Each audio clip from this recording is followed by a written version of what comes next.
கடவுள் எப்படிப்பட்டவன்? கவியரசன் கண்ணதாசன் சொன்னது. ஆகாயத்தின் மேலிருந்து ஆளை தெரியாமல் ஆட்டியும் வைப்பான். மனிதன் ஆட்டம் கொஞ்சம் அதிகமானால் அடக்கியும் வைப்பான்.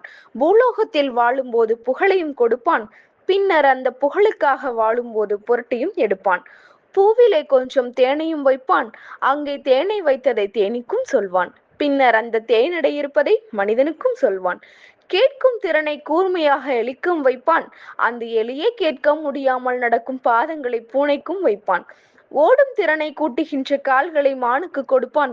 பின்னர் அந்த மானை பிடிக்கின்ற சக்தியை புலிக்கும் கொடுப்பான். அற்புதமாய் சிந்திக்கின்ற 6 அறிவையும் கொடுப்பான். அதை முழுதும் பயன்படுத்தாத மனிதர்களையும் படைப்பான். தவம் பலம் செய்தால் மனிதன் கேட்பதை கொடுப்பான். அவனே தரிகட்டு நடந்தால் கொடுத்ததையும் பறிப்பான். நாட்டை ஆளவிட்டு அழகும் பார்ப்பான். அவனே கொள்ளையடித்தால் கொடுத்தவனே பிடுங்கவும் செய்வான். புரியாதவனுக்கு புதிராயிருப்பான். தன்னை புரிந்தவனுக்கு அறிவாயிருப்பான். கடல் முழுதும் தண்ணீரை வைப்பான். தாகம் எடுத்தால் தவிக்கவும் வைப்பான். அவன்தான் கடவுள்.